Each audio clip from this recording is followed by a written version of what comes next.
नमस्कार मित्रांनो, welcome back to my channel. मी दीपाली जोशी. आपण आज वाचत आहोत आयुष्यातील आणि व्यवसायातील बदलांना सामोरं जाण्याचा मार्ग दाखविणारं हू मूड माय चीज हे पुस्तक. या पुस्तकाचे लेखक आहेत स्पेन्सर जॉन्सन आणि मराठीत अनुवाद केलाय मोहन मदगुलकर यांनी. चला तर मग या पुस्तकातील 4 पात्रांपैकी आपण नक्की कुठले पात्र आहोत आणि आपल्यालाही आपलं चीज म्हणजेच यश मिळवता येईल का किंवा मिळालंय का हे पुस्तक वाचताना शोधूयात. अध्याय 1. आम्ही पुन्हा एकत्र जमलो. शिकागो. रविवारची सोनेरी सकाळ होती. शिकागोमध्ये काही जुने शालेय मित्र खूप वर्षानंतर स्नेहभोजनाचा आस्वाद घेत होते. ते स्नेहसंमेलनासाठी आले होते. आदल्या रात्री त्यांचा स्नेहसंमेलनाचा कार्यक्रम पार पडला होता आणि आता त्यांना परस्परांच्या आयुष्यात काय सुरू आहे हे जाणून घेण्याची उत्सुकता होती. काही वेळ हास्यविनोदात गेला आणि त्यानंतर भोजन झालं. मग सुरू झाला एक रंजक संवाद. एंजेला शाळेत असताना खूपच लोकप्रिय होती. आयुष्य इतक्या वेगळ्या वळणावर असेल असं शाळेत असताना तरी वाटलं नव्हतं. सगळंच किती बदललंय ना आता, एंजेला म्हणाली. हो, अगदी बरोबर बोललीस. बदल तर घडलाच आहे. नॅथननं तिच्या बोलण्याला दुजोरा दिला. नॅथनच्या वडिलांचा व्यवसाय होता. त्यानं वडिलांचाच व्यवसाय पुढे चालू ठेवलाय हे सर्वांनाच माहीत होतं. अनेक वर्षापासून नॅथनचा व्यवसाय एका ठराविक मार्गानं सुरू होता. तरीही त्याच्या मुखात बदल तर घडलाच आहे असे शब्द शोभत नव्हते. सर्वांना जरा याचं आश्चर्यच वाटलं. आजूबाजूची परिस्थिती नेहमी बदलत असते, पण स्वतःमध्ये बदल घडवून आणायला मात्र कोणीच तयार नसतं. हे तुमच्या लक्षात आलंय का? नॅथननं प्रश्न विचारला. आपण बदलाला विरोध करतो कारण आपल्याला त्याची भीती वाटते. कार्लोसनं पुष्टी दिली. कार्लोस, तू फुटबॉल टीमचा कॅप्टन होतास ना रे? मग भीती हा शब्द तुझ्या तोंडी शोभत नाही. जेसिकानं कोपर खिळी मारली. सर्वांच्या दिशा बदलल्या होत्या. त्यापैकी काही जणी गृहिणी होत्या, तर कोणी मोठ्या कंपनीत व्यवस्थापकीय पदावर कार्यरत होतं. पण असं असलं तरीही सगळ्यांच्या भावना मात्र सारख्याच होत्या. ही जाणीव होताच सर्वांना हसू आलं. अलीकडच्या काही वर्षात सर्वजण अनपेक्षित बदलांना सामोरं जात होते, पण बदलत्या परिस्थितीशी कसं जुळवून घ्यायचं हे कोणालाच समजत नव्हतं. मला ही बदलाची भीती वाटायची. आम्ही करत असलेल्या व्यवसायात काही अनपेक्षित बदल झाले, पण आम्ही मात्र आमच्या कार्यपद्धतीत त्यानुसार बदल केला नाही. मग काय, आमचा व्यवसाय बुडाला. होत्याचं नव्हतं झालं. पण एकदा आम्हाला एक मजेदार गोष्ट समजली आणि आम्ही या संकटातून स्वतःला सावरू शकलो, मायकल म्हणाला. सर्वांची उत्सुकता शिगेला पोचली होती. ती आणखी वाढवत मायकल म्हणाला, त्या कथेमुळे माझा दृष्टिकोन पूर्णपणे बदलला. केवळ व्यवसायाकडे पाहण्याची नव्हे, तर जीवनाकडे पाहण्याची दृष्टी पार बदलून गेली. सगळं काही सुरळीत झालं. मग मी माझ्या सहकाऱ्यांना सुद्धा ही कथा सांगितली. खरंच या कथेमुळे सर्वांच्या आयुष्याचा कायापालट झाला. ही कथा आहे तरी काय? या कथेचं नाव काय आहे? एंजेलाचं कुतूहल जागलं होतं. कथेचं नाव आहे हू मूड माय चीज. मायकलचं उत्तर ऐकून सर्वजण हसू लागले. नाव खूपच मजेदार आहे. मला वाटतंय ही गोष्ट सर्वांना खूपच आवडेल. कार्लोसनं मनापासून दाद दिली. आम्हाला सांगशील ही गोष्ट?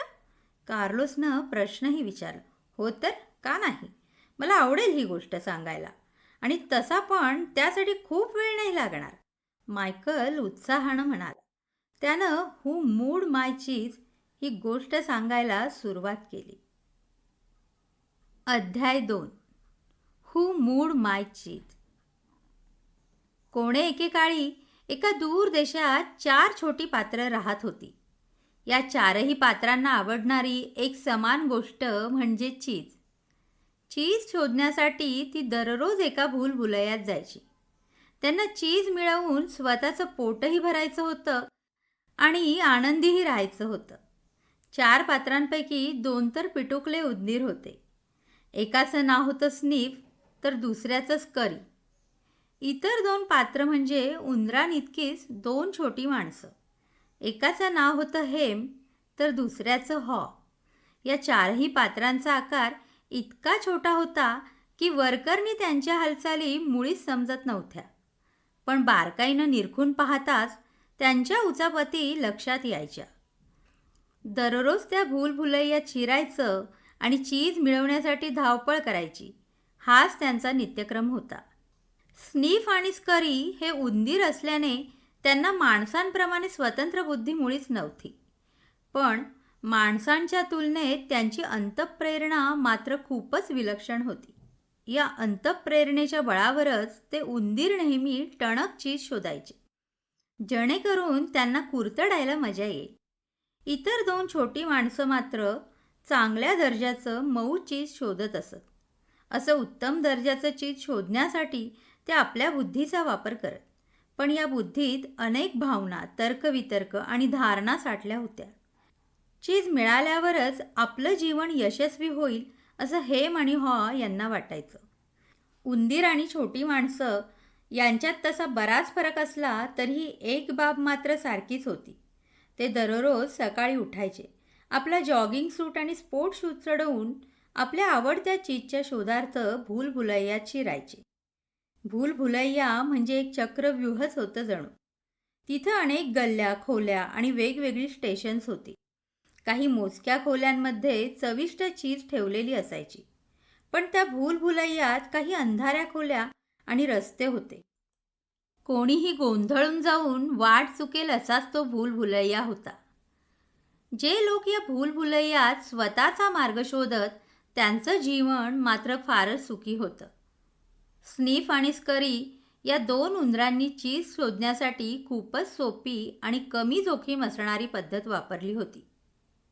ते प्रत्येक गल्लीत शोध घेत जायचे. तिथे चीज मिळालं तर परत फिरायचे, अन्यथा पुन्हा दुसऱ्या गल्लीत जायचे. स्नीफ आपल्या तीक्ष्ण नाकानं चीजचा शोध घेत असे आणि स्करी चपळतेने पुढे धावत असे. पण भूलभुलैयात त्यांना बऱ्याचदा चकवा मिळत असे.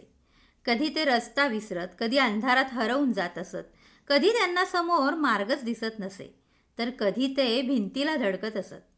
हेम आणि हॉ यांच्याकडे मात्र विचार करण्याची क्षमता होती. शिवाय आलेल्या अनुभवावरून शिकण्याचं कौशल्य देखील होतं. त्यामुळे चीज शोधताना ते नेहमी वेगळी शक्कल लढवायचे. पण मनात निर्माण होणाऱ्या भावना आणि पूर्वग्रह यांमुळे ते बऱ्याचदा विचलितही व्हायचे. त्या 2 गटांची चीज शोधण्याची पद्धत कशी का असेना, एके दिवशी त्या सर्वांना त्यांचं चीज मिळालं. भूलभुलैयातल्या सी स्टेशनजवळ त्यांना त्यांच्या आवडीचं भरपूर चीज गवसलं. त्या दिवसापासून ते 4घे जण सकाळी उठायचे, आपला जॉगिंग सूट आणि स्पोर्ट शूज चढवून सी स्टेशनजवळ यायचे आणि चीजचा मनमुराद आस्वाद घ्यायचे. कित्येक दिवस त्यांचा हाच दिनक्रम बनला होता. आता चीजसाठी त्यांना इतरत्र धावण्याची गरजच काय होती. स्नीफ आणि स्करी दररोज सकाळी लवकर उठत असत आणि सी स्टेशनजवळ पोहोचण्यासाठी भूलभुलैयात एका विशिष्ट मार्गानं पळत असत. इच्छित स्थळी पोहोचल्यावर ते दोन्ही उंदीर आपले बूट काढून दोरीने बांधत असत आणि आपल्या गळ्यात घालत, जेणेकरून गरज पडल्यास त्यांचा त्वरित उपयोग करता यावा. त्यानंतर ते चीजचा मनसोक्त आस्वाद घेत असत. सुरुवातीला हेम आणि हॉ ही 2 छोटी माणसं चीज खाण्यासाठी सी स्टेशनजवळ धावत पळत जात. पण काही कालावधीनंतर मात्र या 2 छोट्या माणसांची दिनचर्या बदलली. ते कमालीचे आळशी बनले. सकाळी उशिरा उठणं, रमतगमत आवरणं, आरामात कपडे घालणं आणि मग सी स्टेशनकडे जाण्यासाठी प्रवास सुरू करणं, असा त्यांचा दिनक्रम बनला होता. कारण आता त्यांना चीज नेमकं कुठे आहे हे समजलं होतं ना. या ठिकाणी चीज नेमकं कुठून आलं, ते इथे कोणी आणून ठेवलं, याविषयी त्यांना मुळीच माहिती नव्हती. किंबहुना या ठिकाणी आता कायमच चीज असेल असं जणू त्यांनी गृहीतच धरलं होतं. हेम आणि हॉ दररोज सकाळी उशिरा सी स्टेशन जवळ यायचे. तिथे निवांतपणे तळ ठोकायचे. स्वतःच्या घरात आल्यासारखं बिनधास्त व्हायचे. आपला जॉगिंग सूट आणि स्पोर्ट शूज काढून दूर फेकून द्यायचे. मग स्लीपर्स घालून चीज खात आरामात बसायचे. खरंच, चीज मिळालं आणि ते दोघेही आळशी बनले. हे फार मस्त आहे बुवा. इथे एवढं चीज आहे की आपल्याला ते आयुष्यभर पुरेल, हेम म्हणाला. छोटी माणसं त्यांना मिळालेल्या यशानं हुरळून गेली होती. त्यांना आता सुरक्षिततेची भावना सुखद वाटत होती. काही काळानंतर हेम आणि हॉ यांना सी स्टेशनजवळ असणारं सगळं चीज आपलंच आहे असं वाटू लागलं. आता तर त्यांनी त्या चीजवर मालकी हक्क गाजवायला सुरुवात केली. त्यांनी त्या स्टेशनजवळ आपलं घर बांधलं आणि त्याच्या आजूबाजूला आपलं आयुष्य आखायला सुरुवात केली. या नवीन घराला सुशोभित करण्यासाठी हेम आणि हॉ यांनी भिंतीवर काही सुविचार लिहायला सुरुवात केली. त्या सुविचारांच्या चारही बाजूला चीजचं चित्र काढलं. त्यातलं एक सुवचन होतं, जर असेल तुमच्याजवळ चीज भरपूर तरच असाल तुम्ही आनंदी आणि व्हाल खुश. बऱ्याचदा हेम आणि हॉ त्यांच्या मित्रांना सी स्टेशनजवळ घेऊन जात आणि बढाया मारत, पाहिलंत किती चीज आहे इथे, हे चीज खूप चविष्ट आहे बरं. ते कधी त्यांच्या मित्रांना चीज खाऊ घालत तर कधी त्यांना चीज द्यायचं टाळत. खरं तर हे सगळं चीज केवळ आपल्यालाच मिळायला हवं. एवढं स्वादिष्ट चीज प्राप्त करण्यासाठी आपणच खऱ्या अर्थानं लायक आहोत, हेम म्हणाला. शिवाय तो चीजचा एक स्वादिष्ट तुकडा तोंडात घालत पुन्हा म्हणाला, हे चीज मिळवण्यासाठी आपण किती कष्ट केलेत ना. एवढं बोलून हेम तिथंच झोपी गेला. हे काही पहिल्यांदा घडत नव्हतं. ही दोन छोटी माणसं दिवसभर भरपेट चीज खाऊन रात्री घरी परतत असत आणि दुसऱ्या दिवशी सकाळी जास्त चीज हादडण्याच्या उद्देशानं पुन्हा सी स्टेशनकडे जात असत. कित्येक दिवस हाच नित्यक्रम सुरू होता. हेम आणि हॉ यांच्यात जबरदस्त आत्मविश्वास संचारला होता. पण लवकरच याचं रूपांतर गर्वात झालं. ते इतके आळशी आणि सुस्त झाले की नेमकं काय घडत आहे याचं त्यांना जराही भान राहिलं नाही. काळ पुढे जात होता, पण स्नीफ आणि स्करी या दोन उंदरांनी मात्र त्यांच्या दिनचर्येत थोडाही बदल केला नाही. त्यांचा दिनक्रम पूर्वीसारखाच सुरू होता. ते दररोज लवकर उठत, व्यवस्थित तयार होऊन सी स्टेशनजवळ पोहोचत, स्टेशनच्या चौफेर चक्कर मारत आणि कसलासा वास घेऊन ते चीज कुरतडून बघत. या ठिकाणी कालच्यापेक्षा काही वेगळा बदल झाला नाही ना याची ते बारकाईने चाचपणी करत. ती दोन उंदरं अशाच एका सकाळी नेहमीप्रमाणे सी स्टेशनजवळ आली. पाहतात तर काय, तिथलं चीज आता गायब झालं होतं. पण याचं त्यांना मुळीच आश्चर्य वाटलं नाही, कारण तिथं असणारं चीज दररोज थोडं थोडं कमी होत चाललंय हे स्नीफ आणि स्करी यांना माहीत होतं. त्यामुळे त्यांची आधीच मानसिक तयारी झाली होती. अशा परिस्थितीत नेमकं काय करावं हे त्यांना उपजतच ठाऊक होतं. त्यांनी परस्परांकडे पाहिलं आणि गळ्यात घातलेले जॉगिंग शूज पुन्हा पायात घातले. परिस्थितीचं विश्लेषण करण्यात, तर्कवितर्क लढवण्यात त्या उंदरांनी वेळ मुळीच गमावला नाही. कारण त्यांच्याकडे गुंतागुंत, पूर्वग्रह, चुकीच्या धारणा आणि भावभावना यांनी भरलेलं मन नव्हतं.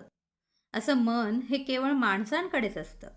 उंदरांना त्यांच्यासमोर प्रश्न काही कठीण वाटला नाही, कारण त्या प्रश्नाचं उत्तर खूपच सोपं होतं.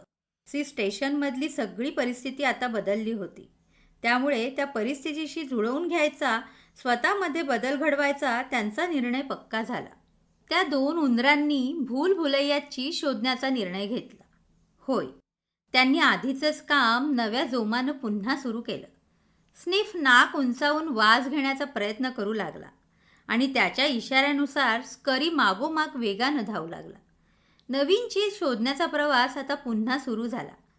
काही दिवसांनी हेम आणि हॉ ही दोन्ही माणसं सी स्टेशनजवळ आली.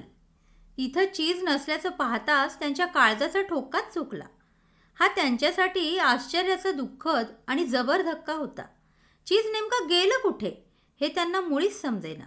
चीज दररोज कमी होत चाललंय हे त्यांच्या मुळीच लक्षात आलं नव्हतं. आता आयुष्यभर इथेच चीज मिळणार हे त्यांनी जणू गृहीतच धरलं होतं. काय, माझं चीज कोणीतरी हिरावून घेतलं? आश्चर्याचा धक्का बसलेला हेम जोरात ओरडला. माझं चीज इथे नाही, चीज नाही, तो इतक्या जोरात आकांत करत होता, जणू त्याचं रडगाणं ऐकून कोणीतरी तिथे चीज पुन्हा ठेवणार असावं. हू मूड माय चीज, माझं चीज इथून कोणी हलवलं? हेम घसा फोडून ओरडत होता. त्यानं दोन्ही हात आपल्या पृष्ठभागावर ठेवले. त्याचा चेहरा आता रागानं लालेलाल झाला होता. सर्व शक्ती एकवटून तो म्हणाला, हा अन्याय आहे. हॉनं हताशपणे डोकं हलवलं. स्टेशनजवळ चीज असणार याची त्याला खात्रीच होती. पण आता सत्यस्थिती पाहून त्यालाही धक्काच बसला होता. तो तिथं कोणतीच हालचाल न करता बराच वेळ नुसताच उभा राहिला. त्याला बसलेला धक्का खूपच खोलवर होता. या बदलत्या परिस्थितीला सामोरं जाण्याचं धैर्य त्याच्या ठायी मुळीच नव्हतं. हेम अखंड बडबड करत होता. हॉचं मात्र त्याच्या बोलण्याकडे मुळीच लक्ष नव्हतं. त्याला आता हेमचं काहीच ऐकायचं नव्हतं. कारण स्वतःवर ओढवलेल्या प्रसंगाचा सामना करण्यासाठी तो अजिबात तयार नव्हता. त्यानं कानावर हात ठेवले. उंदरांची प्रतिक्रिया पाहता छोट्या माणसांची प्रतिक्रिया मुळीच योग्य आणि विचारपूर्वक नव्हती. पण त्यांचं वागणं स्वाभाविकच होतं. आता चीजचा पुन्हा शोध घेणं हे खरंच कठीण काम होतं. शिवाय त्या दोन छोट्या माणसांना दररोज चविष्ट चीज खायची जणू सवयच लागली होती. चीज म्हणजे त्यांच्यासाठी जीव की प्राण होतं. चीज हेच त्यांच्यासाठी आनंदाचं एकमेव कारण होतं. आता त्यांना चीजची खूपच जास्त गरज होती. वाचक हो, तुमच्यापैकी काहींसाठी चीजचा अर्थ ऐश्वर्यप्राप्ती असा असेल, तर काहींसाठी तो उत्तम स्वास्थ्य असेल. कदाचित काहींसाठी आध्यात्मिक अनुभूती हेच चीज असेल. या पात्रासाठी चीजचा अर्थ एकच होता, सुरक्षितता. तो कल्पना करायचा की एक दिवस माझं कुटुंब स्थिर स्थावर झालेलं असेल आणि मोठ्या चीजच्या गल्लीत मी आरामशीर बंगल्यात पुहुडलेला असेल. हेमसाठी चीजचा अर्थ होता इतरांचा बॉस बनणं. त्याला वाटायचं की अत्यंत मऊ आणि उत्तम दर्जाच्या चीजच्या टेकडीवर असणाऱ्या आलिशान बंगल्याचा मालक व्हावं. त्यांच्या लेखी चीजची किंमत इतकी मोठी होती. आता नेमकं पुढे काय करावं हे ठरवायला त्या माणसांना वेळ लागत होता.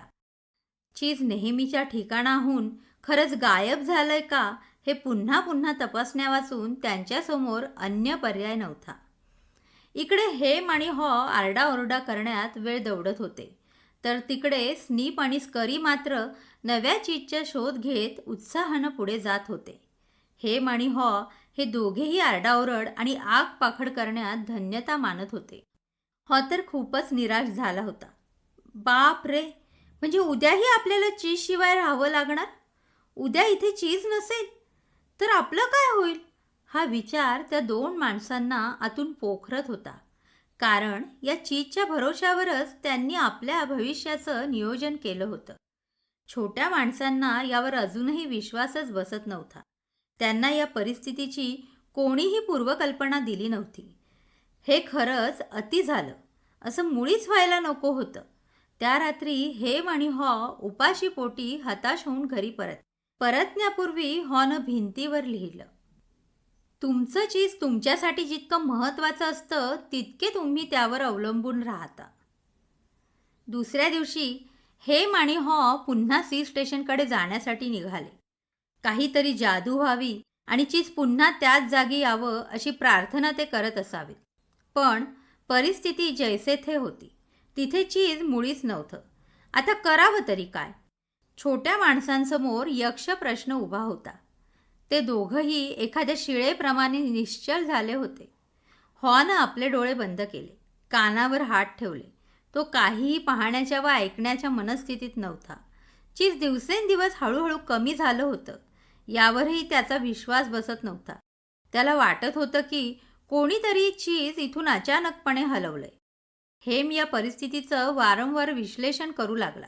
शेवटी पूर्वग्रह आणि भावना यांच्या गुंतागुंतीनं व्यापलेली त्याची बुद्धी जागृत झाली. माझ्यासोबतच असं का व्हावं? हे नेमकं चाललंय तरी काय? त्यानं विचारलं. न डोळे उघडले आणि सभोवताली नजर टाकली. स्नीफ आणि स्करी कुठे आहेत? कदाचित त्यांना एखादी अशी गोष्टी माहिती असावी ज्यापासून आपण अनभिज्ञ आहोत. म्हणाला. हेम आपलं नाक उडवत म्हणाला, छे, त्या उंदरांना काय माहिती असेल? ते तर आपल्यासमोर खूपच सामान्य आहे. जे घडतं त्यावर ते प्रतिक्रिया करतात बस. आपण तर असामान्य आहोत. आपण ही परिस्थिती नीट समजावून घेऊया. मला माहिती आहे की शेवटी आपण जे करू तेच योग्य असेल. खरं तर आपल्यासोबत असं काही घडायलाच नको होतं. आणि जरी घडलं तरी त्यातून आपला काहीतरी फायदाच व्हायला हवा होता. का बरं फायदा व्हायला हवा होता? हॉनं विचारलं. कारण आपली पात्रता खूप आहे. आपण फायद्यासाठी पात्र आहोत. हेम उत्तरला. पण कोणती पात्रता? हॉनं विचारलेल्या प्रश्नातून त्याची जिज्ञासा स्पष्ट जाणवत होती. चीज मिळवण्याची पात्रता. हेमचं उत्तर. का बरं? हॉचा प्रतिप्रश्न. हे बघ हॉ, ही समस्या काही आपण निर्माण केलेली नाही. ती इतर कोणत्या तरी व्यक्तीने निर्माण केली आहे. त्यामुळे आपलं नुकसान होऊन कसं चालेल? आपण चीज मिळवण्यासाठी नक्कीच पात्र आहोत. हेमनं युक्तिवाद केला. पण हेम, आपण परिस्थितीचं इतकं विश्लेषण का बरं करतोय? मला वाटतंय की आपण सरळ नव्या चीजचा शोध घेण्यासाठी प्रयत्न करायला हवेत. हॉनं सल्ला दिला. छे, मी आता या प्रकरणाच्या मुळाशी गेल्याशिवाय स्वस्थ बसणार नाही. हेमनं आपला निर्णय सांगितला. हेम आणि हॉ अजूनही द्विधा अवस्थेतच होते. नेमकं काय करावं हेच त्यांना समजत नव्हतं. एव्हाना स्निफ आणि स्करी यांची शोधयात्रा जोमात सुरू होती. ते आपल्या शोधात बरेच पुढे गेले होते. ते भूलभुलैयाच्या अगदी आत शिरले होते. प्रत्येक गल्लीत त्यांचा शोध सुरू होता. वर खाली इकडे तिकडे जिथे चीज मिळण्याची शक्यता होती तिथं ते धावत होते. नवीन चीज मिळेपर्यंत अन्य कोणताही विचार त्यांच्या मनात नव्हता. त्यांना बराच वेळ प्रयत्नांची शर्थ करूनही चीज मिळालं नाही. शेवटी ते अशा ठिकाणी जाऊन पोहोचले जिथे ते कधीच आले नव्हते. ते एन स्टेशन होतं. अखेर त्यांचे प्रयत्न सफल झाले. त्यांचा आनंद गगनात मावेनासा झाला. ते हर्षोल्लासाने नाचू लागले. होय, त्यांच्यासमोर चीजचा भला मोठा ढीग होता. त्यांचा आपल्या डोळ्यांवर विश्वासच बसत नव्हता. उभ्या आयुष्यात ते पहिल्यांदा चीजचा एवढा मोठा ढीग पाहत होते. इकडे हेम आणि हॉ सी स्टेशनमध्येच अडकून पडले होते. ते तिथल्याच परिस्थितीचा आढावा घेत होते. चीजने मिळाल्याचे परिणाम शरीरासोबत त्यांच्या मनावरही झाल्याचं दिसत होतं. त्यांची चिडचिड होत होती. या दुर्दशेबद्दल ते परस्परांच्या माथ्यावर अपयशाचं खापर फोडत होते. हॉला मात्र अधेमध्ये त्या दोन उंदरांची आठवण यायची. स्निफ आणि स्करी यांनी आत्तापर्यंत नवीन चीज शोधलंही असावं असा विचार त्याच्या मनात वारंवार डोकवत होता. कारण भूलभुलैयात अनिश्चितता असली तरी ती काही काळापुरतीच असते हे हॉ जाणून होता. स्निफ आणि स्करी यांना नवीन चीज मिळालं आहे. ते दोघंही चीजचा आस्वाद घेता आहेत. हॉच्या मनात अशी कल्पना साकारू लागली. भूलभुलैयातल्या साहसी सफरीवर जाणं, नवीन चीज शोधण्याचा थरार अनुभवणं या गोष्टी किती सुखकारक असतील ना? हॉच्या तोंडाला आता पाणी सुटू लागलं. हॉच्या मनात नव्या कल्पना साकारू लागल्या. नवीन चीज शोधल्याची आणि त्याचा आस्वाद घेण्याची कल्पना त्याला आता स्वस्थ बसू देत नव्हती. आपण कधी एकदा सी स्टेशन सोडून भूलभुलैयात जातोय असं त्याला झालं होतं. हेम, चल इथून निघूया, हॉ अचानकपणे म्हणाला. मुळीच नाही. मला तर ही जागा खूपच आवडली आहे. इथं आपल्याला खूप आराम मिळतोय. ही आपल्या ओळखीची जागा आहे. शिवाय भूलभुलैयात अनेक धोके आहेत. हेम तात्काळ उत्तरला. असं मुळीच नाहीये हेम. आपण याआधी भूलभुलैयात साहसी प्रवास केला आहे. आता पुन्हा आपल्याला प्रयत्न करता येईल, हॉ म्हणाला. आता माझं वय झालंय. मला सतत भीती वाटत असते की मी कुठे हरवलो तर. या भानगडीत पडण्याचा मूर्खपणा मी मुळीच करणार नाही. पण तुला हा वेडेपणा का बरं सुचतोय हेच मला समजत नाही. हेमची प्रतिक्रिया खूपच तिखट होती. हेमचं बोलणं ऐकल्यानंतर हॉचं मनोधैर्यही खचू लागलं. आता त्यालाही अपयशाची भीती वाटू लागली. नवीन चीज शोधण्याची त्याची इच्छा आणि आशा आता मावळू लागली होती. यानंतर त्या दोन छोट्या माणसांचा नित्यक्रम पुन्हा तसाच पार पडू लागला.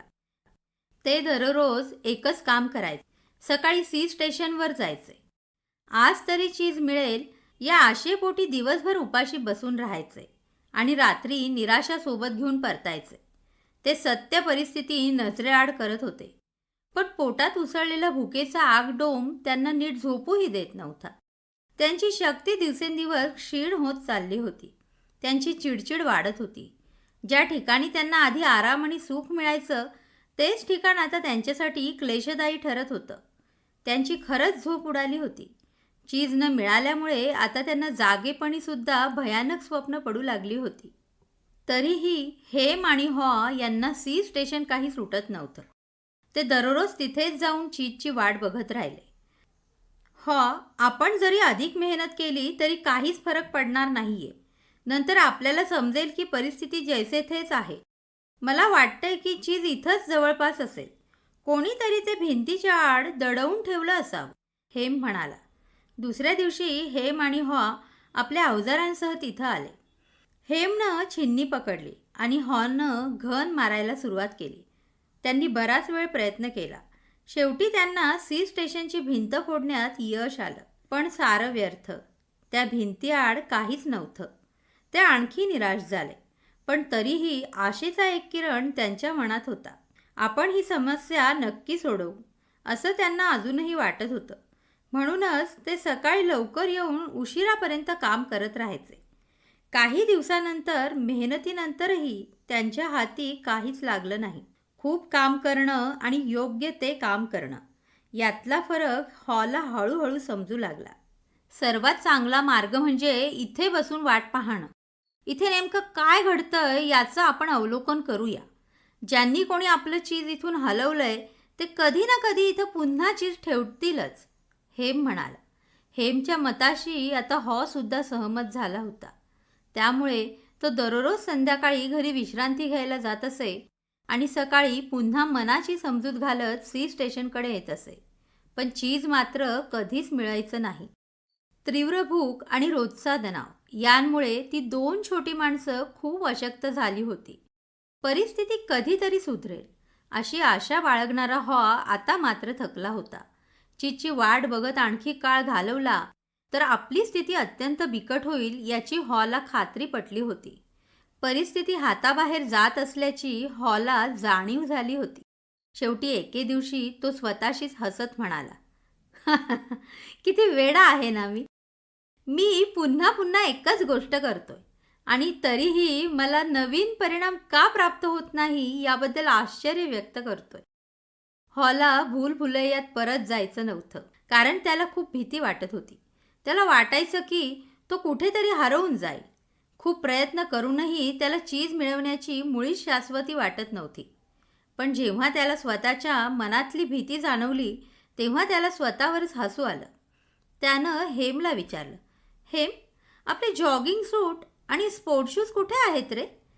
त्यांना ही शोधाशोध करण्यासाठी बराच वेळ खर्च करावा लागला, कारण सी स्टेशन मिळाल्यानंतर आपल्याला सूटची आणि शूजची गरजच काय असं त्यांना वाटत होतं. जॉगिंग सूट चढवत असल्याचं पाहून हेमनं विचारलं, तू पुन्हा भूलभुलैयात जाण्याचा विचार तर करत नाहीयेस ना? आपलं चीज मिळेपर्यंत मी इथेच वाट पाहणार आहे. या कामी तू मला साथ नाही देणार? नाही हेम, कारण तुला एक गोष्ट समजतच नाहीये. ते कालचं चीज होतं. आता ते जुनं चीज इथे कोणीच परत ठेवणार नाही. आता वेळ आली आहे ती नवीन चीजचा शोध घेण्याची. हॉच्या बोलण्यात दृढता होती. पण इतरत्र कुठेच चीज नसेल तर? आणि असूनही तुला ते शोधता आलं नाही तर? हेमनं पुन्हा आपल्या मनातली शंका व्यक्त केली. या प्रश्नाचं उत्तर माझ्याकडे नाहीये, हॉनं उत्तर दिलं. इतका वेळ मनात दाबून ठेवलेली भीती हॉच्या मनात पुन्हा खळबळ माजवू लागली. मग हॉनं यावर पुनर्विचार केला. नवीन चीज शोधण्याचा प्रयत्न केला तर नेमके काय लाभ होऊ शकतात यावर त्यानं विचार केला आणि त्याच्या मनात धैर्य संचारलं.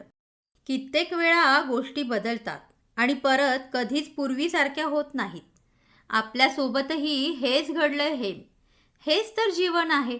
जीवन नेहमी पुढे जात असतं आणि आपणही त्याच्यासोबत मार्गक्रमण केला पाहिजे. हॉनं आपल्या अशक्त मित्राकडे एकवार नजर टाकली.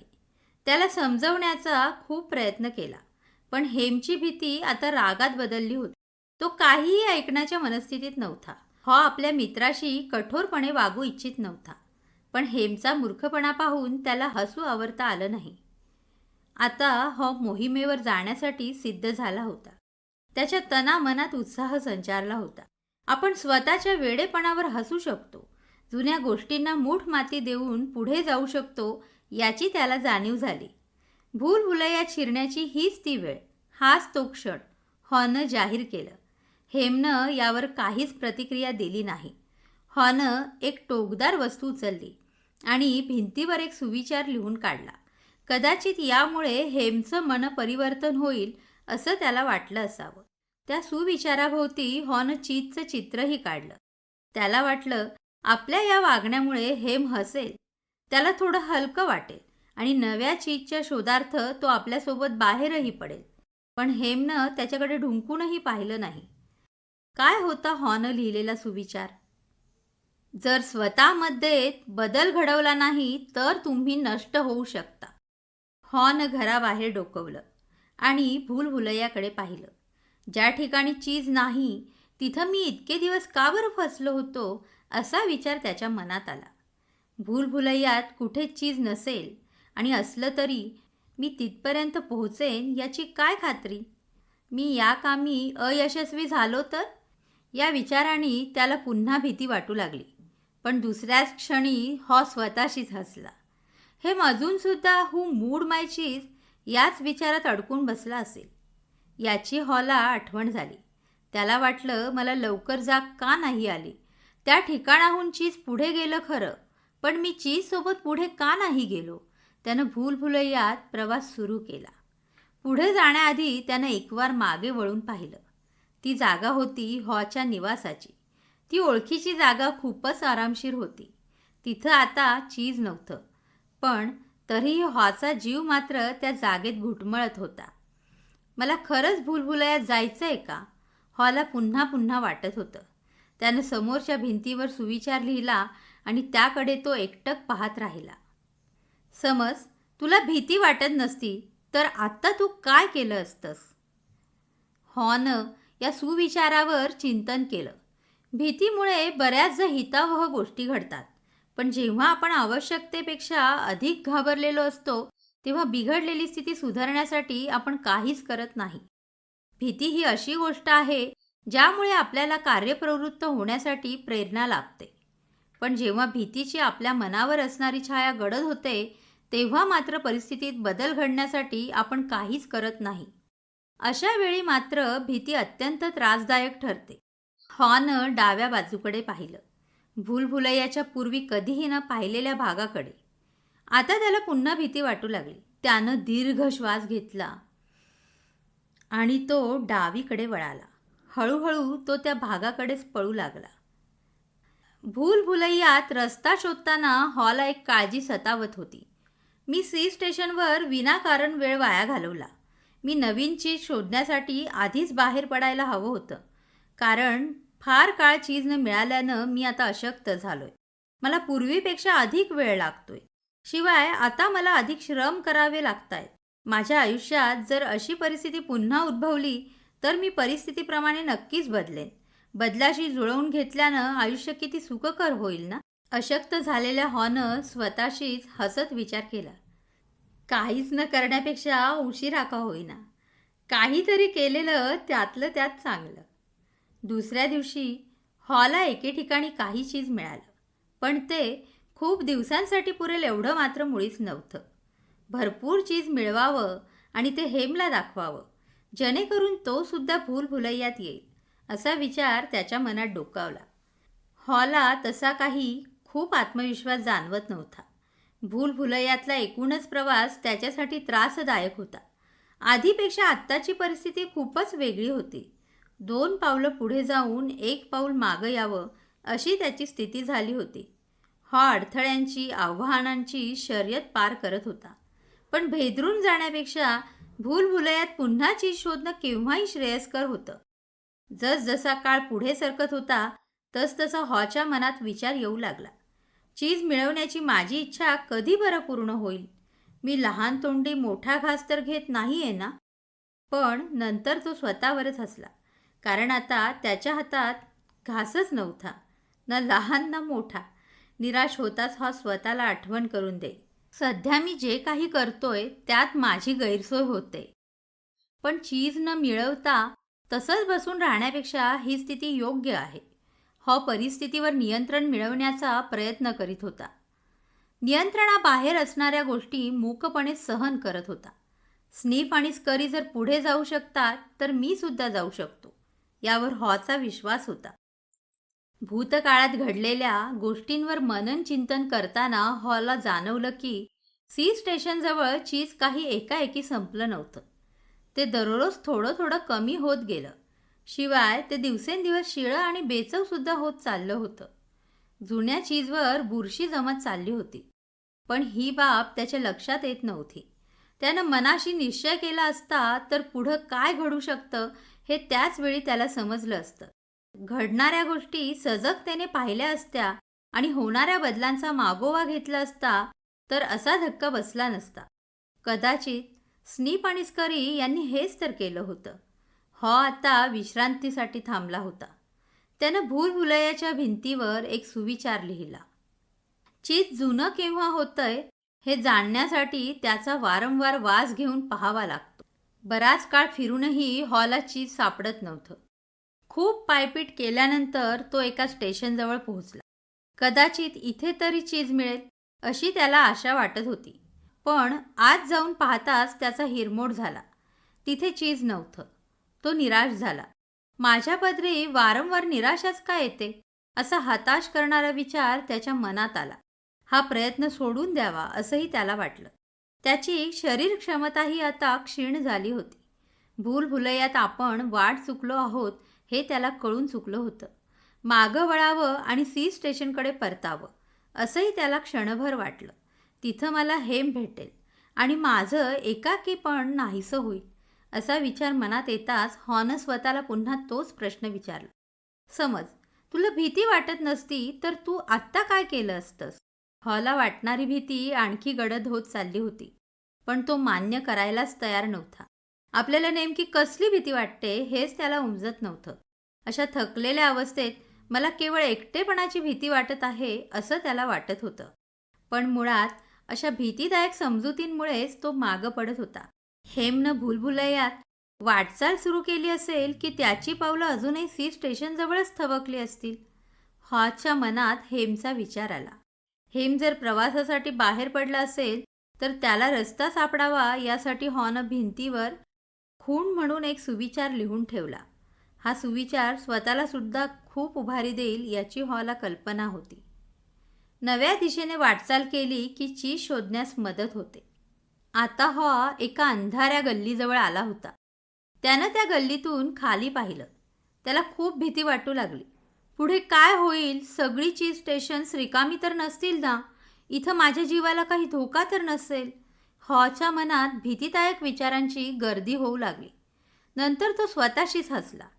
भीतीमुळे माझी परिस्थिती खूपच बिकट होत आहे हे लक्षात आल्यावर त्यानं तेच केलं जे त्यानं भीती वाटली नसती तर केलं असतं. त्यानं नवीन दिशा पकडली. अंधाऱ्या गल्लीत पळण्यास सुरुवात केल्यानंतर हॉला एक वेगळाच आत्मविश्वास जाणवू लागला. त्याला आता खूप आनंद झाला होता. कोणत्याही संकटाला सामोरं जाण्याइतकं धैर्य त्याच्या अंगी एकवटलं होतं. स्वतःचा आत्मविश्वास पाहून तो चक्रावून गेला. मला एवढं चांगलं का वाटतंय? खरं तर माझ्याजवळ सध्या चीज नाही आणि मी कुठं चाललोय याचीही मला कल्पना नाही. तरीही मी इतका आनंदी का? त्याला या प्रश्नाचं उत्तर लवकरच उमगलं. तुम्ही जेव्हा तुमच्या भीतीवर विजय मिळवता तेव्हाच तुम्ही खरं स्वातंत्र्य अनुभवता. आत्तापर्यंत आपण स्वतःच्याच भयजालात फसलो होतो याची हॉला जाणीव झाली. आता मात्र तो नवीन दिशेकडे वाटचाल करण्यासाठी मोकळा झाला होता. भूलभुलैयातली गार वाऱ्याची झुळूक त्यानं अनुभवली आणि तो ताजा तवाना झाला. त्यानं एक दीर्घ श्वास घेतला. आपल्यात शक्तीचा संचार झाल्याचा त्याला अनुभव झाला. होय, त्यानं आता भीतीवर विजय मिळवला होता. त्यामुळेच आता तो आनंदी होता. असा आनंद त्यानं यापूर्वी कधीच अनुभवला नव्हता. गेला कित्येक काळ हॉनं असा सुखद अनुभव घेतला नव्हता. आनंदी होणं तो जवळपास विसरलाच होता. स्वतःचा उत्साह वाढवण्यासाठी त्यानं काही स्वप्न रंगवायला सुरुवात केली. आपण आपल्या फेवरेट चीजचे तुकडे खात आहोत अशी त्यानं कल्पना केली. या कल्पनेनं तो इतका सुखावला की त्यानं केवळ कल्पनाशक्तीच्या जोरावर चीजचा आस्वादही घेतला. त्यानं नवीन चीजचं चित्र स्पष्टपणे पाहण्याचा प्रयत्न केला. त्याला ही कल्पना सत्यात उतरल्याचा विश्वास वाटू लागला. त्यानं लिहिलं, नव्या चीजचा आस्वाद घेण्याची कल्पना करा, मग नवं चीज मिळवणं खूप सोपं होईल. मला हे आधी का सुचलं नाही? मी यापूर्वीच असा का बरं वागलो नाही? हॉनं स्वतःला विचारलं. आता तो भूलभुलैयात अधिक वेगानं आणि जोमानं धावत होता. लवकरच त्याला एक नवीन चीज स्टेशन दिसलं. त्या स्टेशनच्या दारात पडलेले चीजचे तुकडे पाहून त्याचा आनंद गगनात मावेनासा झाला. अशा प्रकारचं चीज त्यानं यापूर्वी कधीच पाहिलं नव्हतं. फारच सुरेख दिसत होतं ते. हॉनं त्याची चव चाखली. खूपच चवदार होतं ते. त्यानं चीजवर यथेच्छ ताव मारला. हेमला काही तुकडे द्यावेत आणि त्याच्यासोबत चीज खाण्याची मजा लुटावी या उद्देशानं हॉनं काही तुकडे आपल्या खिशात टाकले. आता त्याला आपली गेलेली शक्ती परत संचारत असल्याचं जाणवत होतं. मोठ्या आशेनं तो स्टेशनच्या आत गेला. पण काय दुर्दैव, तिथलं चीज कोणीतरी आधीच फस्त केलं होतं. हॉच्या मनात विचार आला, थोडा आधी पोहोचलो असतो तर कदाचित भरपूर चीज मिळालं असतं. आता हॉला हेमकडे जायचं होतं. हेम भूलभुलैयात यायला तयार आहे का हे पाहण्यासाठी हॉनं मागे जाण्याचा निर्णय घेतला. तो परत फिरला. थोडा वेळ थांबून त्यानं भिंतीवर लिहिलं, जितक्या लवकर जुनं चीज सोडाल तितक्या लवकर नवीन चीज शोधू शकाल. काही वेळानंतर हॉ सी स्टेशनकडे परतला. त्याची हेमशी भेट झाली. त्यानं हेमला चीजचे काही तुकडे देऊ केले, पण हेमने मात्र ते घेतले नाहीत. हेमनं हॉचं स्वागत तर केलं, पण तो कुचितपणे म्हणाला, नवीन चीज आवडेल असं मला तर वाटत नाही. मला त्याची सवय नाही. मला माझं आधीचंच चीज मिळावं अशी माझी इच्छा आहे. जोपर्यंत ते मिळत नाही तोपर्यंत मी बदलणार नाही. हॉनं हताशपणे मान हलवली आणि स्वतःचीच समजूत काढत तो परत भूलभुलैयात जाण्यासाठी निघाला. आता हॉ भूलभुलैयाच्या शेवटच्या टोकापर्यंत पोहोचला होता. अर्थात त्याला आपल्या मित्राची हेमची आठवण येत होती, पण त्याचबरोबर शोध घेण्यातला आनंदही जाणवत होता. खरं तर या टप्प्यावर त्याला एका सत्याचा साक्षात्कार घडला होता. मला चीज मिळाल्यामुळे नव्हे तर भीतीवर मात केल्यामुळेच इतका आनंद होतोय. हॉला स्वतःचा निर्णय योग्यच असल्याची खात्री पटली. आता त्याच्या अंगात बळ संचारलं होतं. तो आपल्या प्रवासात भीतीची आडकाठी मुळीच येऊ देत नव्हता. मी एका अत्यंत वेगळ्या मार्गानं निघालोय हा विचारच त्याला नवी ऊर्जा देत होता. त्याला जे हवंय ते तर मिळणारच होतं, पण कधी हा प्रश्न होता. त्याने लिहिलं, चीजशिवाय राहण्यापेक्षा त्याचा भूलभुलैयात शोध घेणं यातच सुज्ञपणा आहे. हॉला पुन्हा एकदा जाणवलं, माणूस एखाद्या घटनेला जितका घाबरतो तितकी ती मुळीच भयानक नसते. आपण त्याविषयी मनात जे चित्र रंगवतो तेच वस्तुस्थितीपेक्षा अधिक भयंकर असतं. हॉला आधी नवीन चीज मिळविण्याची इतकी भीती वाटत होती की ते शोधण्याची तो सुरुवातच करू शकत नव्हता. पण प्रत्यक्ष शोधण्याची कृती केल्यावर मात्र त्याला गरजेपुरतं चीज मिळू लागलं. आणि आता तर त्याला भरपूर चीज मिळणार होतं. आधी त्याचं मन चिंता आणि भीती यांनी झाकोळून जायचं. आपल्याला आवश्यक तेवढं चीज मिळणारच नाही आणि समजा मिळालंच तरी ते पुरणार नाही अशी त्याला भीती वाटायची. थोडक्यात आपल्यासोबत सर्वोत्तम काय घडू शकतं त्याऐवजी सर्वात वाईट काय घडेल हेच भय त्याला सतावत असे. पण सी स्टेशन सोडल्यानंतर मात्र सर्व काही बदललं. आधी त्याला वाटायचं की माझं चीज कोणी हिरावून घेता कामा नये, कारण बदल हा वाईटच असतो असं त्याचं मत होतं. आता त्याला समजलं होतं, आपल्याला धक्का तेव्हाच बसतो जेव्हा आपण बदलाला विरोध करतो, त्यापासून पलायन करतो. अन्यथा बदल घडला तरी आपल्याला काहीच फरक पडत नाही. आपलं मत परिवर्तन झाल्याचं उमजताच त्यानं भिंतीवर लिहिलं, जुनाट विचार पद्धती आपल्याला नवं चीज मिळवून देऊ शकत नाही. हॉला अजूनही चीज मिळालं नव्हतं. भूलभुलैयात असताना आपण काय शिकलो याचं त्यानं अवलोकन केलं. आपल्यात संचारलेली विश्वासाची शक्ती खूपच प्रेरक असल्याचं हॉला जाणवलं. ही प्रेरणाशक्ती हॉला सी स्टेशनमध्ये असताना मात्र मुळीच जाणवत नव्हती. आता मात्र हॉ पूर्णपणे बदलला होता. त्याला समजलं की आपले विचार बदलताच आपलं वर्तनसुद्धा बदलतं. आता बदल घडताना आपल्यासमोर दोन पर्याय असतात.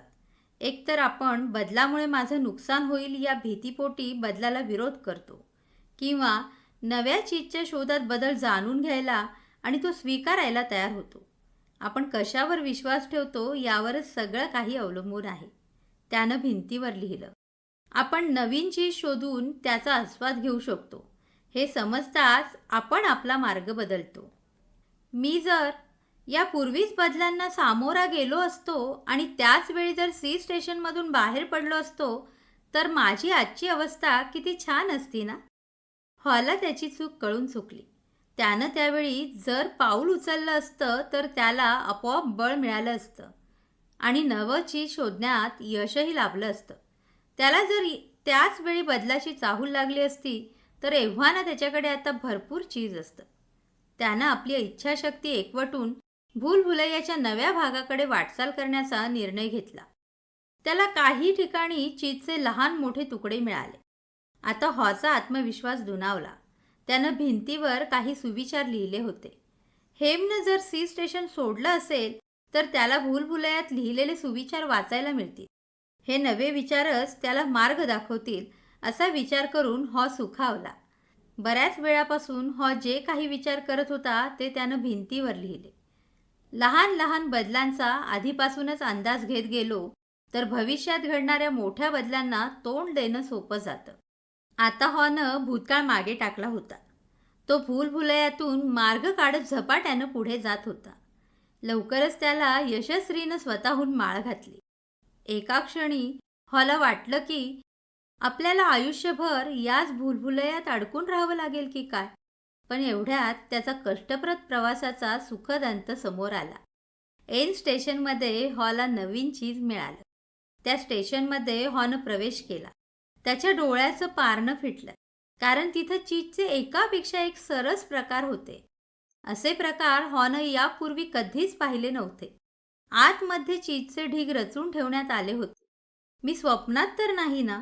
हॉला क्षणभर काही सुचेनाच. पण ही अवस्था क्षणभरच होती, कारण तिथं हॉला त्याचे जुने मित्र स्नीफ आणि स्करी भेटले. स्नीफनं डोकं हलवून आणि स्करीने हाताचे पंजे उंचावून हॉचं स्वागत केलं. त्या दोघांची सुदृढ झालेली प्रकृती पाहून हे दोन उंदीर बराच वेळापासून इथल्या चीजचा आस्वाद घेतायत याची हॉला कल्पना आली. हॉनं दोघांनाही घाईघाईत नमस्कार केला आणि तो आपल्या आवडत्या चीजवर तुटून पडला. त्याने आपले स्पोर्ट्स शूज आणि जॉगिंग सूट उतरवून पुन्हा आपल्याजवळ नीट ठेवले, कारण त्याची गरज कधी पडेल हे सांगता येत नव्हतं. हॉनं त्या चीजचा यथेच्छ आस्वाद घेतला.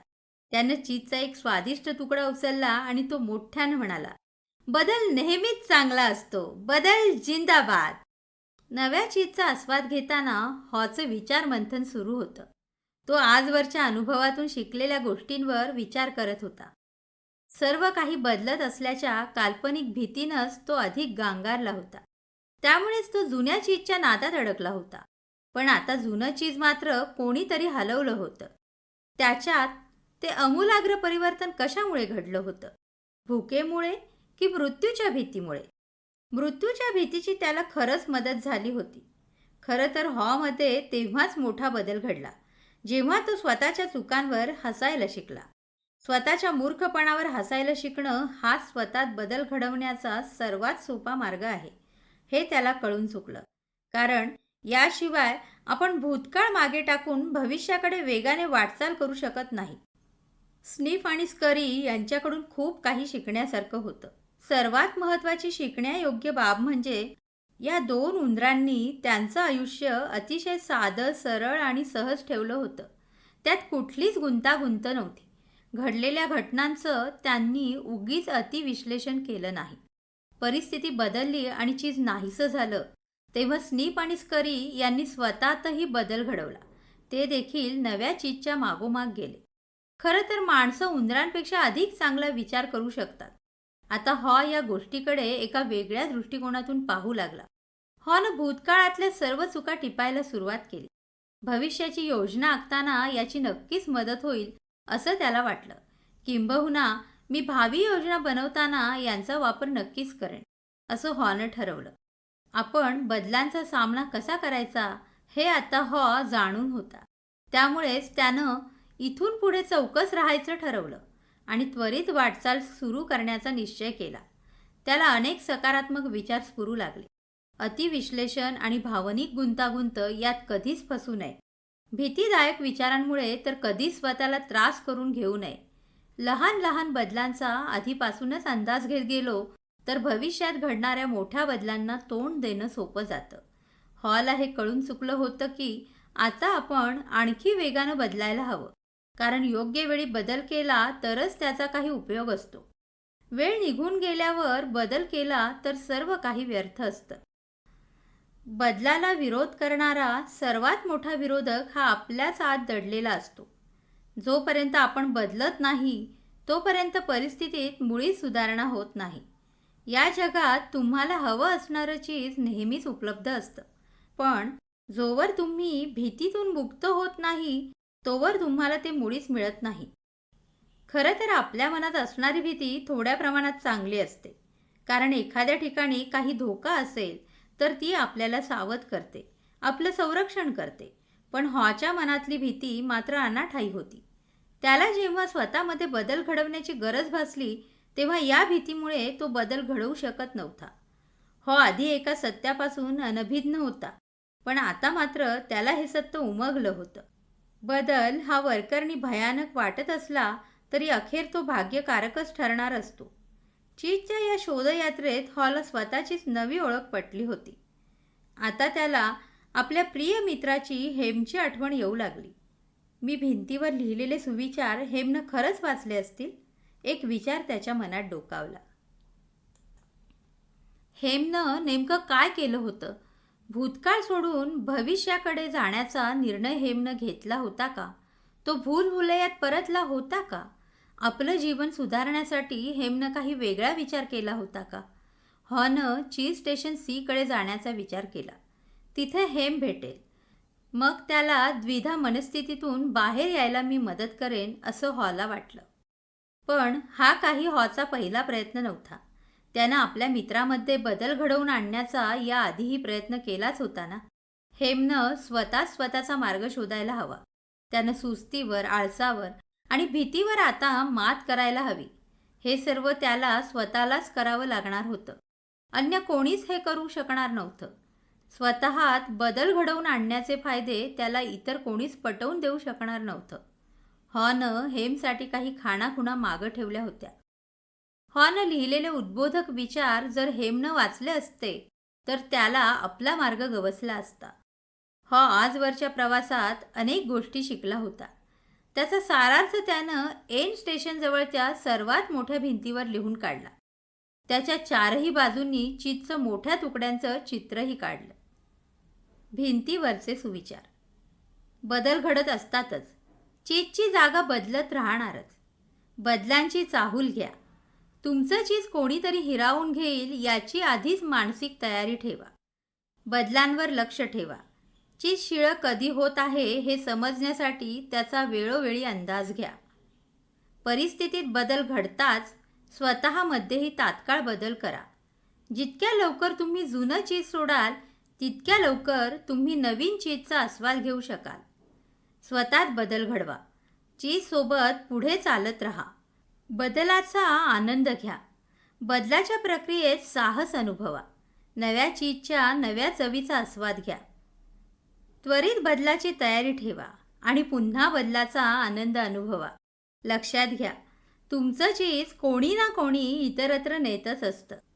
हेमसोबत सी स्टेशनमध्ये असणारी स्थिती आणि सध्याची स्थिती यात जमीन अस्मानाचं अंतर असल्याचा हॉला प्रत्यय आला. मात्र आता जर आपण ऐशोआरामात फसलो तर पुन्हा वाढे 55. आजवरच्या अनुभवानं हॉचे डोळे उघडले होते. त्यामुळेच कोणताही आळस न करता तो दररोज एन स्टेशनजवळ जाऊन चीजचं निरीक्षण करायचा.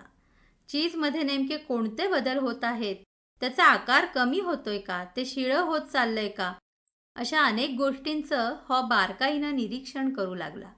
समोर घडत असलेल्या बदलांमुळे आता त्याला डगमगून चालणार नव्हतं. सध्या हॉकडे चीजचा ढीग होता, पण तरीही तो भूलभुलैयात जाऊन आजूबाजूला नेमकं काय घडतंय याचा अंदाज घेत होता. आरामाच्या सुखद कोशात गुरफटण्यापेक्षा वास्तव जाणून घेणं अधिक सुरक्षित असल्याचं त्याला पटत होतं. त्याचवेळी भूलभुलैयाच्या बाहेरून काही आवाज येत असल्याचं हॉला जाणवलं. तो आवाजाच्या दिशेनं अंदाज घेऊ लागला. कोणीतरी तिकडे येत असल्याचा स्पष्ट आवाज त्याला ऐकू आला. हेम तर नसेल? त्यानं स्वतःची दिशा तर बदलली नसेल? हॉच्या मनात विचार डोकावला. त्यानं परमेश्वराकडे प्रार्थना केली. माझा मित्र इथे लवकरच पोहोचेल अशी आशा हॉच्या मनात जागृत झाली होती. चीजसोबत पुढे वाटचाल करत राहिलं पाहिजे आणि चीजचा आनंदसुद्धा घेतला पाहिजे. गोष्टीचा शेवट की नव्या गोष्टीची सुरुवात. अध्याय 3. गोष्ट ऐकल्यानंतर त्याच दिवशी घडलेली मित्रांची चर्चा. गोष्ट सांगून झाल्यावर मायकलनं आपल्या मित्रांकडे पाहिलं. सर्वांच्या चेहऱ्यावर स्मितहास्य होतं. सर्वांनी मायकलचे आभार मानले. या गोष्टीतून खूप काही शिकायला मिळाल्याचं त्यांनी सांगितलं. नॅथन म्हणाला, आपण पुन्हा एकत्र जमू आणि या गोष्टीवर चर्चा करू, चालेल? बहुतेक सर्वांनाच नॅथनचा हा प्रस्ताव पटला. त्यामुळे आज डिनरनंतर सर्वांनी पुन्हा एकत्र भेटायचं ठरवलं. हॉटेलच्या स्वागत कक्षात ते सर्व पुन्हा एकत्र जमले. चीज मिळालं का कोणाला? भूलभुलैयात कसं वाटतंय? असे आपापसात अनेक मजेशीर संवाद झाल्यानं तिथं हास्य विनोदाचं वातावरण तयार झालं होतं. मग एंजेलानं सर्वांना विचारलं, तुम्ही गोष्टीतलं कुठलं पात्र होतं असं तुम्हाला वाटतं? स्निप, स्करी, हेम की हॉ? मी दुपारी हाच विचार करत होतो. खेळाच्या सामानाचा व्यवसाय करण्यापूर्वीचा काळ मला स्पष्टपणे आठवला. त्यावेळी मी बदलांचा सामना केला होता, कार्लोस म्हणाला. त्यावेळी मी स्नीपसारखा वागलो नाही. बदलत्या परिस्थितीशी मी मुळीच जुळवून घेतलं नाही. शिवाय मी स्करीसारखंही वागलो नाही. त्याच्यासारखी मी चटकन पावलं उचलली नाही. माझी अवस्था हेमसारखी होती. ज्याप्रमाणे हेमला त्याच्या ओळखीचं ठिकाण सोडायचं नव्हतं, त्याप्रमाणे मी देखील माझ्या कम्फर्ट झोनमध्ये अडकलो होतो. खरं तर मला बदलाशी जुळवून घ्यायचंच नव्हतं. मला त्याकडे पूर्ण दुर्लक्ष करायचं होतं. कार्लोसनं त्याचा अनुभव सांगितला. आपण आणि कार्लोस म्हणजे काल परवाचे शाळकरी मित्र आहोत असं मायकलला वाटत होतं. त्यानं विचारलं, मित्रा, तुला नेमकं काय म्हणायचंय? नोकरीत अचानकपणे झालेल्या बदलाविषयी बोलतोय मी, कार्लोस म्हणाला. म्हणजे तुला नोकरीवरून काढून टाकलं की काय? मायकलनं हसत विचार. मला नवीन चीज शोधण्यासाठी बाहेर पडायचं नव्हतं असं म्हणू शकतोस तू. माझ्या बाबतीत बदल घडायचं काही कारणच नाही असं मला वाटायचं. म्हणूनच मी खूप अस्वस्थ होतो. आत्तापर्यंत गप्प बसलेले लोकही आता बोलण्यासाठी उत्साह दाखवू लागले. फ्रँक हा त्यापैकीच एक. तो लष्करात भरती झाला होता. हेम विषय ऐकताना मला माझ्या एका मित्राची आठवण झाली. त्याचा विभाग बंद पडत होता, पण त्याला मात्र ही वस्तुस्थिती स्वीकारायची नव्हती. इतर लोक अन्य विभागातील उपलब्ध जागांवर रुजू झाले. आम्ही सर्वांनी कंपनीतल्या अन्य संधी त्याच्या लक्षात आणून देण्याचा खूप प्रयत्न केला, पण त्याला आपण बदलावं असं मुळीच वाटेना. त्याचा विभाग बंद पडला तेव्हा त्या विभागातल्या इतर कोणाला नाही, पण केवळ त्याला जबर धक्का बसला. त्याला आता बदलांशी जुळवून घेणं खूप जड जातंय. हा बदल व्हायलाच नको होता असं त्याला वाटतं. इति फ्रँक. मला तर बदल घडूच नाही असं वाटायचं, पण माझं चीज तर कित्येकदा इकडचं तिकडं झालंय, जेसिका म्हणाली. नॅथन सोडून इतर सर्वजण हसले. नॅथन म्हणाला, हाच तर कळीचा मुद्दा आहे. सर्वांनाच बदलाला सामोरं जावं लागतं. माझ्या कुटुंबियांना हू मूड माय चीज ही गोष्ट आधीच माहीत असायला हवी होती. व्यवसायात होत असलेल्या बदलांकडे आम्हाला मुळीच लक्ष द्यायचं नव्हतं. आता तर खूपच उशीर झालाय. आम्हाला आमची अनेक दुकानं बंद करावी लागतायत. हे ऐकताच सर्वांना आश्चर्याचा धक्का बसला, कारण नॅथनचा व्यवसाय असल्यानं तो सुदैवी आहे. तो सुरक्षित जीवन जगतोय असाच सर्वांचा गोड गैरसमज होता. पण काय झालं तरी काय? जेसिकानं उत्सुकतेपोटी विचारलं. शहरात बरीच मोठी दुकानं सुरू झाली. त्यांच्याकडे भरपूर माल उपलब्ध होता, तोही वाजवी दरात. त्यामुळेच आमच्यासारखी छोटी दुकानं त्यांच्यासमोर टिकाव धरू शकली नाही. स्नीप आणि स्करी यांच्यासारखं वागायचं सोडून आम्ही हेमसारखं वागलो हे आता कळतंय. आम्ही जराही जागेत हललो नाही, बदललो नाही, आजूबाजूला जे घडत होतं त्याकडे दुर्लक्ष केलं. त्यामुळेच आज आम्हाला अडचणींचा सामना करावा लागतोय. आम्हाला हॉकडून बोध घ्यायला हवा होता. लॉरा आता एक यशस्वी उद्योजिका झाली होती. ती संपूर्ण चर्चा शांतपणे ऐकत होती. आत्तापर्यंत ती फारच मोजकं बोलली होती. आपल्याला हॉसारखं का बरं वागता येत नाही याचा मी दुपारपासून विचार करते. हॉप्रमाणे आपल्याला स्वतःची चूक कशी शोधता येईल, स्वतःच्याच चुकांवर कसं हसता येईल, स्वतःत योग्य तो बदल घडवून जीवन सार्थकी कसं लावता येईल यावर माझा विचार सुरू आहे. सांगा पाहू, आपल्यापैकी किती जण बदलायला घाबरतात? यावर कोणी काहीच उत्तर दिलं नाही. हात वर करा बरं, लॉरा पुन्हा म्हणाली. फक्त एकच हात वर आला. बरंय, आपल्यातला किमान एकजण तरी प्रामाणिक आहे. तुम्हाला कदाचित पुढचा प्रश्न आवडेल. आता सांगा पाहू, लोक बदलायला घाबरतात हे तुमच्यापैकी किती जणांना पटतं? सगळ्यांनीच हात वर केला. आता सगळ्यांनाच हसू फुटलं. आता याचा नेमका काय अर्थ घ्यावा? लॉराचा प्रश्न. नकारात्मक भूमिका, नॅथन उत्तरला. मायकलनं हे मान्य केलं. तो म्हणाला, काही वेळेस आपल्याला आपण घाबरलोय हेच समजत नाही. ही गोष्ट ऐकताना मला एक प्रश्न खूपच आवडला. समज तुला भीती वाटत नसती तर तू आता काय केलं असतंस? मला भीती वाटो अथवा नाही, आवडो किंवा नावडो, बदल तर होत राहणारच. मला हेच या गोष्टीतून समजलं, जेसिका म्हणाली. मला आठवतंय की काही वर्षापूर्वी आमची कंपनी एन्सायक्लोपीडियाचे सेट विकत असे. एका माणसानं आम्हाला सल्ला दिला की आम्ही या सेटची सॉफ्ट कॉपी विकावी, जेणेकरून ती कमीत कमी भांडवलात तयार होईल, शिवाय कमी किमतीत जी जास्तीत जास्त ग्राहकांपर्यंत पोहोचेल. पण आम्ही मात्र या कल्पनेला विरोध केला. जेसिकानं आपला अनुभव सांगितला. का बरं? नॅथननं उत्सुकतेपोटी प्रश्न विचारला. कारण आमच्या व्यवसायाचा आधार म्हणजे घरोघरी जाणारे आमचे विक्रेते होते. आमच्या उत्पादनाच्या मूळ किमतीवर त्यांना जे कमिशन मिळायचं त्यावर ते विक्रेते टिकाव धरून होते. आम्ही अनेक वर्ष अशाच प्रकारे काम करत होतो आणि पुढेही अशाच प्रकारे काम करावं असं आम्हाला वाटत होतं.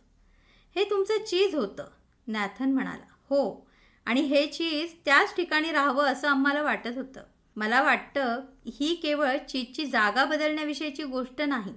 खरं तर चीजचं एक ठराविक आयुष्य असतं आणि कधी ना कधी ते संपतंच. शेवटी आम्ही बदललोच नाही, पण आमच्या एका प्रतिस्पर्ध्यानं काळाप्रमाणे बदलायचं ठरवलं. त्यामुळे आमची विक्री प्रचंड प्रमाणात घटली. सध्या तर आम्ही खूप अडचणीत आलोय. आमच्या क्षेत्रात आता तंत्रज्ञानातला नवा बदल येऊ पाहतोय. आमची कंपनी या बदलाला मुळीच तोंड देऊ इच्छित नाही, पण ही वृत्ती मुळीच योग्य नाही. आता माझीही नोकरी जाईल असंच वाटू लागलंय मला. चला, भूलभुलैयात जायची वेळ झाली आता, कार्लोस ओरडला. जेसिकासह सगळे हसले. तू स्वतःवर हसू शकतेस ही खूप चांगली गोष्ट आहे, कार्लोस जेसिकाला म्हणाला. मी या गोष्टीतून नेमकं हेच तर शिकलो. हॉनं जेव्हा बदल स्वीकारला तेव्हा तो स्वतःच्याच चुकांवर हसू शकला. त्याला स्वतःची चूक समजली, फ्रँक म्हणाला. हेम नंतर बदलला असेल का? आणि त्याला नवं चीज मिळालं असेल का? एंजेलानं विचारलं. हो कदाचित, एलन म्हणाला. मला नाही वाटत. काही माणसं कधीच बदलत नाही, पण त्यांना याची किंमत मोजावीच लागते. मी आमच्या वैद्यकीय व्यवसायातल्या काही जणांबद्दल तरी असं नक्कीच म्हणू शकतो. अशा लोकांना वाटतं की त्यांचा चीजवर हक्कच आहे, त्यामुळे चीज जागचं हलताच ती कमालीची दुःखी होतात, इतरांना दोष देतात. जुनं चीज सोडून पुढं वाटचाल करण्यापेक्षा ते अशक्त होतात, कोरी म्हणाली. यावर नॅथन स्वतःशीच पुटपुटला. जुनं चीज सोडायचं म्हणजे काय करायचं आणि ते सोडून नेमक्या कोणत्या दिशेने पुढे जायचं हाच माझ्यासमोरचा प्रश्न आहे. काही वेळ सर्वजण गप्प राहिले. नॅथन म्हणाला. देशात इतरत्र काय होतंय हे आम्ही बघत होतो, पण त्याचा आमच्यावर परिणाम होणार नाही असंच आम्हाला वाटायचं. मला वाटतं की शक्य असताना आपण स्वतःहून बदल घडवले पाहिजेत. आपण स्वतःच आपलं चीज हलवलं पाहिजे. म्हणजे? फ्रँकनं विचारलं. जर आम्ही आमची सर्व छोटी दुकानं विकून मोठ्या दुकानांशी झुंज देण्यासाठी एकच मोठं आणि अद्ययावत दुकान थाटलं असतं तर, नॅथन म्हणाला. साहसाचा आनंद अनुभवा आणि चीजसोबत पुढे जा. असं हॉनं जेव्हा भिंतीवर लिहिलं तेव्हा त्याला कदाचित हेच तर सांगायचं होतं, लॉरा म्हणाली. मला वाटतं काही गोष्टी कधीच बदलू नयेत. मी माझी तत्त्व कधीच बदलणार नाही असं ठरवलंय, पण चीजसोबत मी पुढे जायला हवं होतं असं मला आता वाटतंय, फ्रँक म्हणाला.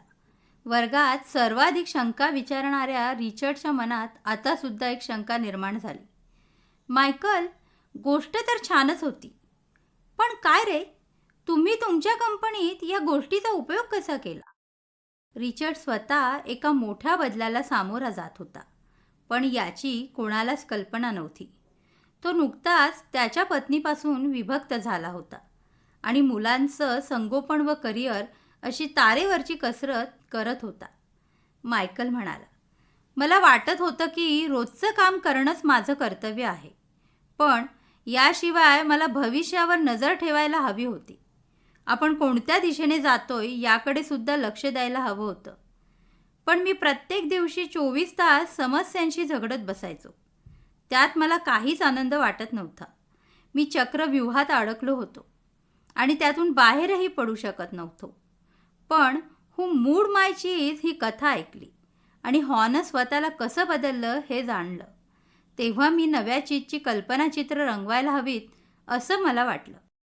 माझ्यासोबत काम करणारे लोक स्वतःमध्ये बदल घडवायला तयार होतील आणि आम्ही सारेच यशस्वी होऊ असं स्पष्ट कल्पनाचित्र रंगवणं आवश्यक होतं. यावर एंजेला म्हणाली, हे खरंच खूप छान आहे, कारण माझ्या दृष्टीने कथेतील सर्वात महत्त्वाचा भाग तोच तर होता. हॉनं भीतीवर मात केली आणि मनात नव्या चीजचं कल्पनाचित्र रेखाटलं. त्यामुळेच भूलभुलैयात फिरणं हॉला आता आनंददायी वाटू लागलं. त्यामुळे शेवटी तो यशस्वी झाला.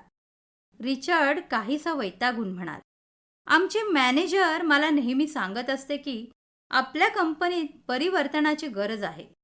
मला वाटायचं ती केवळ मलाच बदलायला सांगत आहे. त्यामुळे तिचं बोलणं मला आवडत नसतं. नवं चीज काय असतं हे तर मला माहीतच नव्हतं.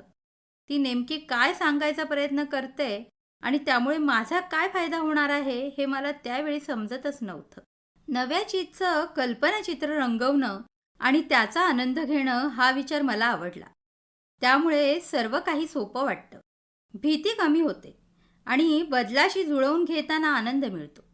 हा प्रयोग मला घरी करता येईल. माझी मुलं जीवनात कधीही बदल होता कामा नये असा विचार करतात. बदल घडताच ती नाराज होतात. मला वाटतं ती भविष्याला घाबरतात. पण मीच माझ्या मुलांसाठी नव्या चीजचं चित्र रेखाटलेलं नाही. मी असं चित्र रेखाटायला असमर्थ आहे. काही क्षण शांततेत गेले. सारेजण आपल्या कौटुंबिक आयुष्याबाबत विचार करण्यात गढून गेले होते. एलन म्हणाला, तुम्ही सर्वजण केवळ व्यवसायाबद्दल चर्चा करताय, पण ही कथा ऐकताना माझ्या मनात मात्र कुटुंबाचा विचार येत होता. माझ्या दृष्टीनं माझे सध्या असणारे नातेसंबंध हे जुन्या चीजसारखे झाले आहेत. त्यावर बुरशी जमली आहे. यावर कोरीने हसून सहमती दर्शवली. मलाही हेच वाटतं. आता मला माझे बिघडलेले नातेसंबंध तोडण्याची गरज आहे, एंजेला म्हणाली. पण जुनं चीज म्हणजे आपल्या जुन्या पद्धतीनं वागणं असंही असू शकेल. आपले नातेसंबंध बिघडविणारी वागण्याची जुनी पद्धत आपण सोडायला हवी. विचार करण्याचे आणि इतरांशी वागण्याचे नवे पर्याय शोधायला हवेत. वा, किती छान मुद्दा आहे हा. नवं चीज म्हणजे त्याच माणसांसोबत नवीन संबंध जुळवणं, कोरी म्हणाली. मला वाटला होता त्याहीपेक्षा सखोल अर्थ दडलाय या कथेत. जुने संबंध तोडण्याऐवजी जुनी वर्तणूक बदलावी. अन्यथा आपण पूर्वीसारखंच वागत राहिलो तर त्याचे परिणामही स्वीकारायला हवेत. रिचर्डनं पुष्टी दिली. रिचर्ड पुढे म्हणाला, केवळ नोकरी बदलण्यापेक्षा मला असा कर्मचारी बनलं पाहिजे जो कंपनीला बदलाच्या प्रक्रियेत मदत करेल. मी असं आधीच केलं असतं तर आज माझी नोकरी टिकली असती. बेकी दुसऱ्या शहरात राहत होती, पण खास या कार्यक्रमासाठी आली होती. ती म्हणाली, मी हू मूड माय चीज ही लघुकथा आणि त्यावरच्या सर्वांच्या प्रतिक्रिया ऐकत होते तेव्हा मला स्वतःवरच हसू आलं. मी सुद्धा हेमसारखीच होते. बदल म्हटलं की मी नाक मुरडत असे आणि मला बदलाची भीतीही वाटत असे. पण केवळ मीच नव्हे तर सर्वच जण असं वागतात हे मला माहीत नव्हतं. काय माहीत, माझ्या मुलांना सुद्धा चुकून ही सवय लागली नसेल ना. पण बदल चांगल्यासाठी सुद्धा असू शकतो हे आपण विसरून जातो. आपण उगीचच काळजी करत बसतो. मला अजूनही आठवतंय, माझा मुलगा हायस्कूलमध्ये होता. माझ्या नवऱ्याच्या बदलीमुळे आम्हाला इलिनॉइसहून व्हर्माउंटला जावं लागलं.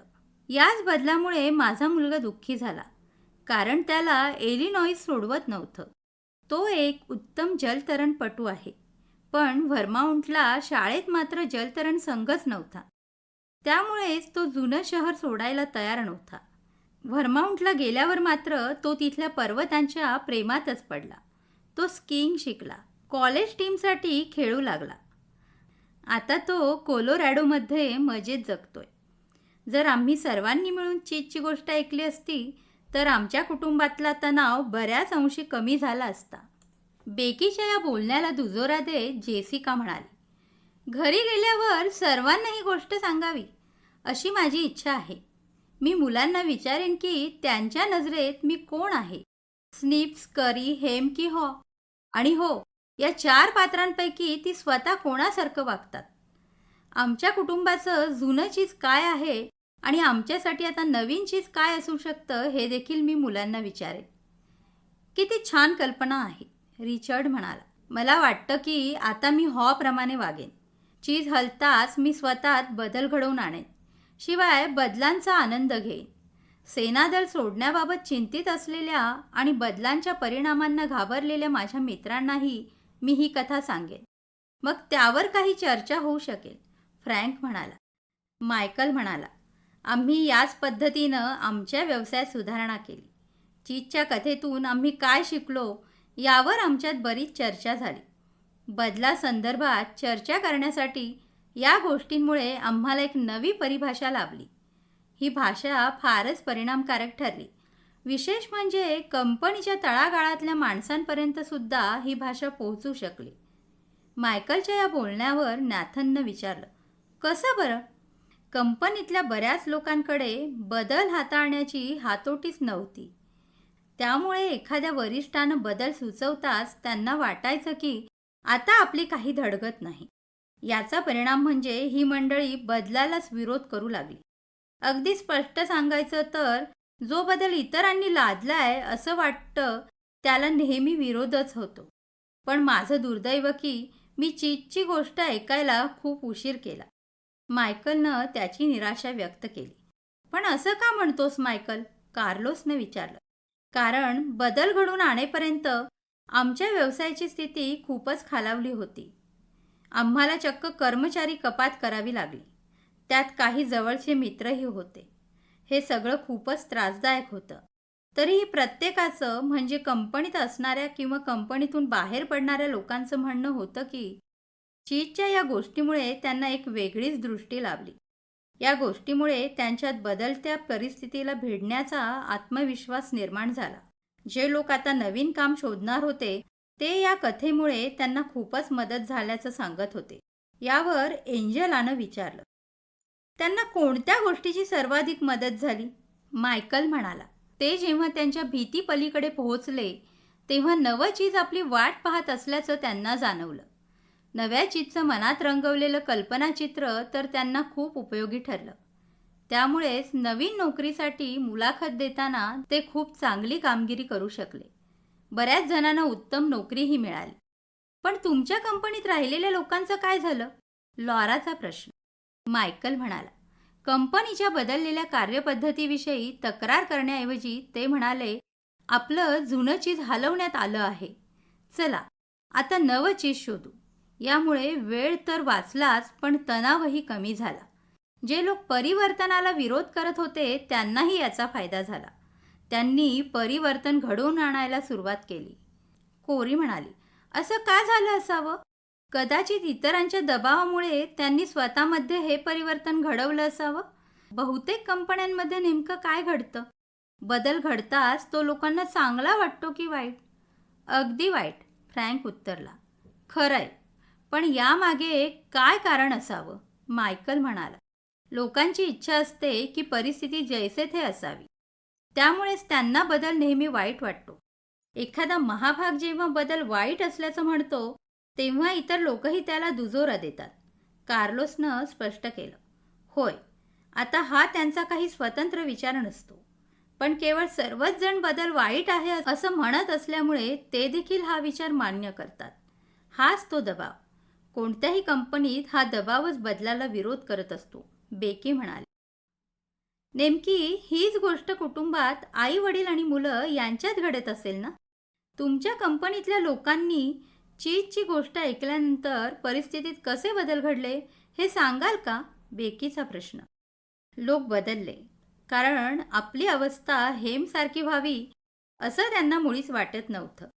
मायकलच्या या बोलण्यावर सर्वजण हसले, अगदी नॅथन सुद्धा. नॅथन म्हणाला, किती मस्त गोष्ट आहे नाही? मला वाटतं माझ्या घरातल्या सदस्यांना हेमसारखं वागायची मुळीच इच्छा नसणार. कदाचित ते बदलूही शकतील. तू ही गोष्ट आपल्याला मागच्याच भेटीत का नाही सांगितलीस? मायकलनं आता शेवटचा विचार मांडला.